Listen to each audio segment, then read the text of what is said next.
The crisis on the border not slowing down anytime soon. Just today, more migrants shipped to Phoenix and dropped off at a bus station this morning. 12 News catching the whole thing going down.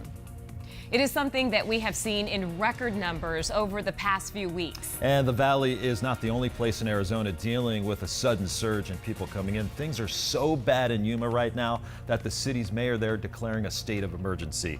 Team 12's Bram Resnick talked to him today. He's live in the Alert Center tonight with more on this big story. Bram.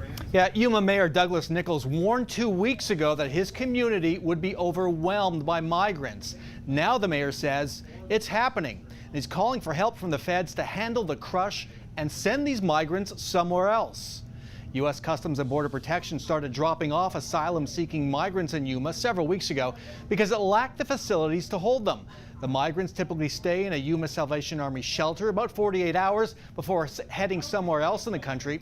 But Mayor Nicholls says the shelter is maxed out daily beyond its capacity of 200. In the last 3 days alone, more than 1,000 migrants have been apprehended in the Border Patrol's Yuma sector. I asked Mayor Nicholls what he hoped the emergency declaration would do.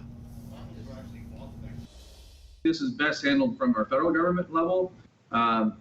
Basically moving the release point of the migrant families from Yuma to a larger community that's on a different transportation network, because right now all the border communities release into the same transportation network, which is what's causing some of the problems of families getting to their ultimate host family locations.